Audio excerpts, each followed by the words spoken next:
So what I want to do today is I just want to show you a couple of my arcade games and how they work.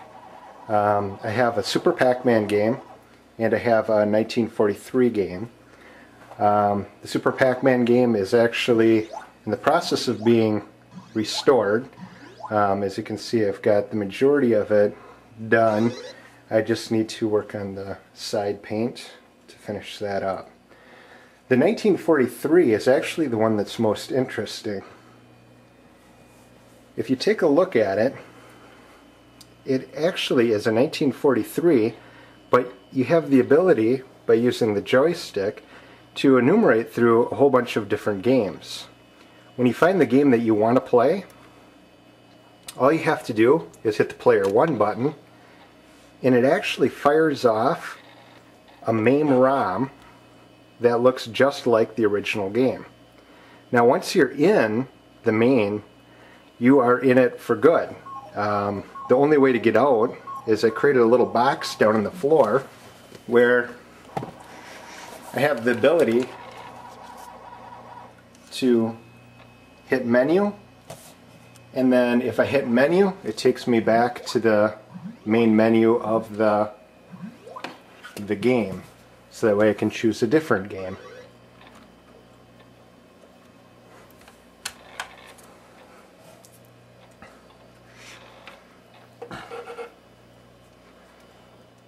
So what I've done is, just to make it easy, I made little buttons instead of putting quarters in. So every time I push the button, it's just like putting a quarter in.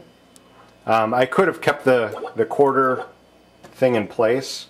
As you see, the credits are going in. I had a problem with the quarters jamming up in there, and I decided, just to make it easier, especially for the kids playing it, I just make buttons.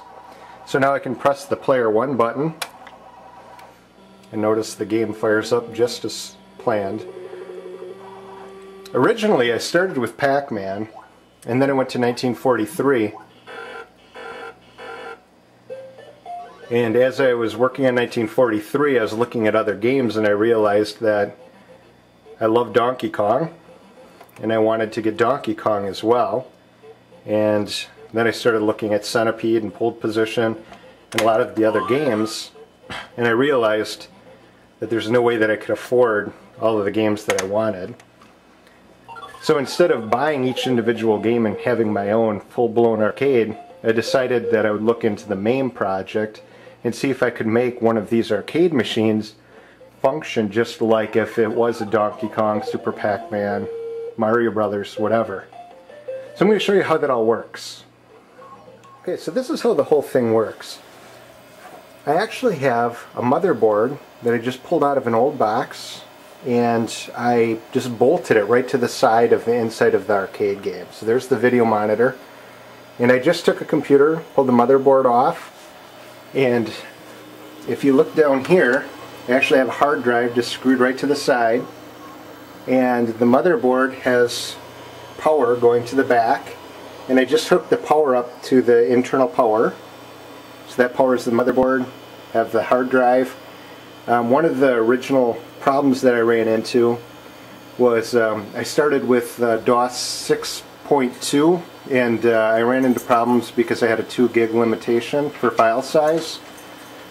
What I did is I actually took Windows 98, and then I made the file size be able to support 4 gig. I took a video card, and as you see, it just runs down, and I've got it hooked up to a modification that plugs right into the main system. So that way it handles all of the controls. And then I also have a system here that will take all of the intercepts, and if somebody pushes a button or hits any button on the outside, 1 player, 2 player, insert quarter, what that does is that sends an actual keystroke up to the motherboard, so that way it simulates them pushing the button. So that's pretty much the brains behind it. I'm using Arcade OS to handle the selection of the ROM, and from there it pretty much just fires up a DOS version of MAME.